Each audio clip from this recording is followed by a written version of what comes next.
안녕하십니까, 박사호입니다. 전황이 너무 뻔하기 때문에 요즘은 서구 주류 미디어도 우크라이나가 이긴다는 거짓말을 자제하고 있는 분위기입니다. 자국민들이 대거 러시아로 넘어갈까 두려운 우크라이나는 별의별 짓을 다 하고 있습니다. 드네프르 강의 연해에 있는 중부 크레멘추크 자동차 공장에서는 황당한 일이 벌어지고 있습니다. 공장주가 근로자들에게 창씨 개명을 강요하고 있습니다. 이름을 우크라이나식으로 바꾸지 않으면 해고하겠다고 위협하고 있습니다. 이를테면 드미트리를 드미트로, 알렉산드르를 올렉산드르 이렇게 바꾸라는 겁니다. 러시아계 근로자들에게 하나마나한 짓을 강요하고 있습니다. 우크라이나 젤렌스키 정권은 러시아의 흔적을 청산하겠다면서 러시아어 사용하면 매국노로 간주하고 있습니다. 그런데 코미디 같은 것은 젤렌스키 자신도 우크라이나어보다 러시아를 더 잘한다는 점입니다. 그가 국민을 현혹시킨 드라마 국민의 종도 러시아어로 제작된 겁니다. 그래놓고 지금은 엉뚱한 짓을 벌이고 있습니다. 물론 이 같은 우크라이나를 응원하든 러시아를 응원하든 다 개인 취향이긴 합니다. 생각은 다를 수 있습니다. 그래서 이번에는 세계의 다른 나라에서는 이렇게 생각하기도 한다는 점을 소개해 드리겠습니다. 8월 31일 오스트리아 일간 비엔나 사이퉁에 실린 오피니언 라인입니다. 뉴델리의 작가, 정치평론가인 울레크라는 사람이 쓴 겁니다. 제목은 인디언스 반데주 루슬란드, 인도와 러시아의 관계, 부제는 Der Ukraine Krieg, aus der Perspektive der größten Demokratie der Welt, 세계 최대 민주주의의 관점에서 본 우크라이나 전쟁으로 되어 있습니다. 여기서 세계 최대 민주주의라는 것은 인도입니다. 이는 트럼프 대통령이 인구가 가장 많은 민주주의 국가라고 인도를 상찬하면서 쓴 표현이기도 합니다. 울레크는 중공 다음으로 소셜미디어 토론이 많은 인도 사람들은 동유럽 국가, 우크라이나 자체에 책임이 있는 것으로 생각한다고 썼습니다. 서구 매체 내러티브에 동의하는 이들도 있지만 그것은 소수라고 말했습니다. 그리고 그 사람들은 우크라이나 내전은 걱정하면서 예멘 내전에 대해서는 별 관심이 없다고 시작했습니다. 울레크는 아주 도발적인 질문에 직설적으로 답하고 있습니다. 세계에서 가장 큰 민주주의 국가 그리고 비폭력의 상징인 마하트마 간디의 나라 인도가 어떻게 침략자의 전쟁에서 잘못된 편에 설 수 있느냐는 피상적인 질문에 그는 이렇게 대답하고 있습니다. 인도인들은 현대세 전쟁이 러시아의 발명품이 아니라면서 세계는 늘 전쟁과 내전으로 가득 차 있었다고 말합니다. 지난해 인도 북은 아프가니스탄에서 미군이 철수했을 때 새로운 인도주의적, 정치적 위기와 혼돈, 유혈 사태가 발생했다면서 인도는 난민의 물결에 충격을 받았다고 말했습니다. 그리고 그 전쟁을 왜 했고 나토군은 20년 동안 주둔하면서 뭘 얻었느냐는 질문을 던졌습니다.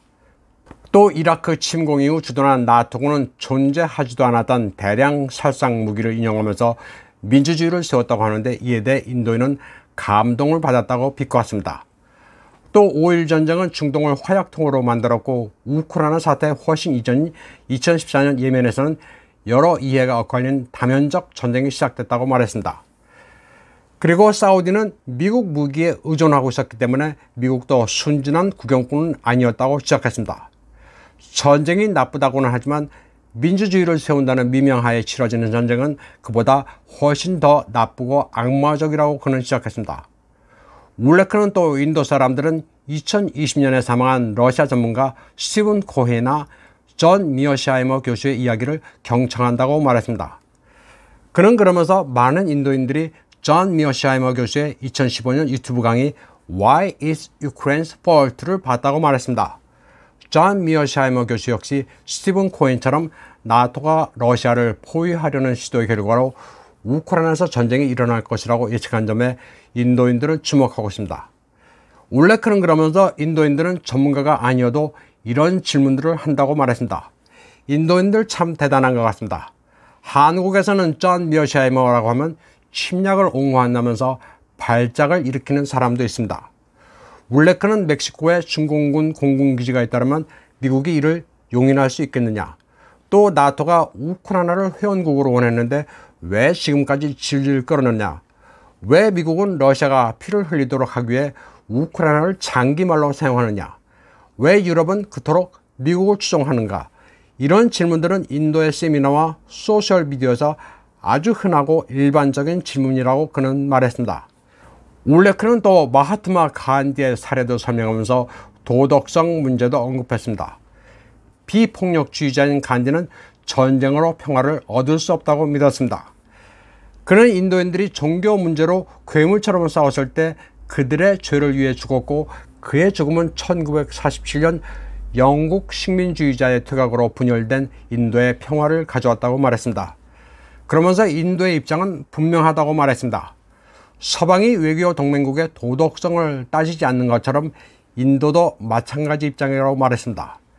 그는 또 미국이 인도에 대해 뭘 지시하거나 러시아와의 관계를 단념시킬 수 있다고 생각한다면 인도는 결코 미국의 종속국이 아니라는 점을 분명히 하고 싶다고 말했습니다. 미국은 자기네들의 적을 인도도 적으로 볼 것으로 기대할 수 없다고도 했습니다. 미국도 전략적 이해관계가 있는 것처럼 인도도 마찬가지라는 겁니다. 인도의 경우 러시아와의 군사적 유대는 수십 년 전으로 거슬러 올라가며 이는 매우 중요하다고도 말했습니다.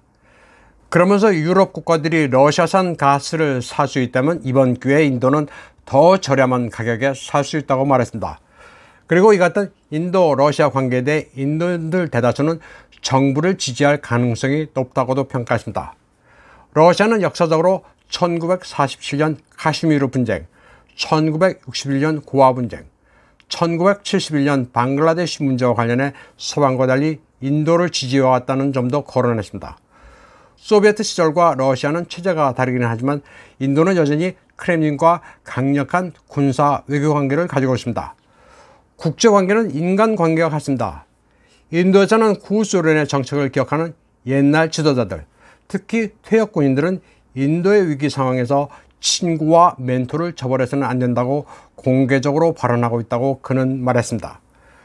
울레크는 또 이와 같은 인도-러시아 관계를 설명하는 로스킬드 대학의 국제개발연구 부교수 솜딥 센의 알자지라 기사가 인도에서 큰 반향을 일으킨 것도 놀라운 일이 아니라고 말했습니다. 그러면서 나토가 러시아의 문간에서 지저대는 바람에 푸틴 대통령이 자극받은 것일 수도 있다는 프란치스코 교황의 이태리일간 코리에레 델라세라 인터뷰 내용도 거론했습니다. 또 인도인들은 미국이 우크라이나 전쟁을 막기 위해 충분한 노력을 기울이지 않은 이유를 이해하지 못한다고 지적했습니다. 울레크는 또 우크라이나 전쟁은 인도와 미국의 공동의 적인 중국으로부터 관심을 돌리고 있기 때문에 미국에게도 이로울 게 없다고도 말했습니다. 마지막으로 울레크는 워싱턴이 민간인 사상자와 상관없이 우크라이나에 무기를 계속 공급하고 있다고 말했습니다. 그래서 우크라이나 전쟁은 단거리 전력 질주에서 러시아의 울트라 마라톤으로 양상이 바뀌었다고 시작했습니다. 그러면서 인도는 전쟁에 반대하고 이중 외교에도 반대한다고 말했습니다. 다음 소식입니다.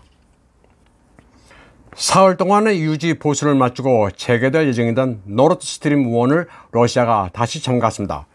20% 남아 다시 공급될 것이라고 기대했던 유럽은 패닉에 빠졌습니다. 러시아는 공급을 재개하려고 했지만 새는 곳이 발견됐다면서 무기한 공급을 중단한다고 밝혔습니다. 잠깐 주춤하던 가스 가격은 겨울에 어디까지 오를지 알 수 없습니다. 러시아는 유럽을 들었다 놨다 하고 있습니다. 이틀 전 G7 재무장관 회담에서 러시아산 원유에 대해 가격 상한제를 실시한다느니 하는 소리가 나온 차에 유럽은 더 혼나야 한다는 판단을 러시아가 했는지는 모르겠습니다. 서구는 에너지 시장이 공급자 위주라는 것을 간과하고 끝없이 러시아를 괴롭히겠다는 스탠스를 가지고 있습니다. 다음 소식입니다. 우크라이나의 적을 제거한다면서 암살자 리스트를 업데이트하고 있는 조직 미라트보레츠가 91세를 일기로 숨진 미하일 고르바초프의 사진을 올리고 사선을 그으면서 그가 청산됐다고 선언했습니다. 소련이 붕괴되는 덕에 우크라이나가 독립했지만 미라트보레츠는 고르바초프가 2016년 영국 선데이 타임즈와 인터뷰를 가진 직후 그를 제거 명단에 올렸습니다. 당시 고르바초프는 크림의 러시아 규석과 관련해 자신은 항상 사람들의 자유의지를 존중한다면서 크림 주민 대부분은 러시아 규석을 원했다고 말한 바 있습니다. 오늘 방송은 여기까지 하겠습니다. 시청해주신 여러분 감사합니다.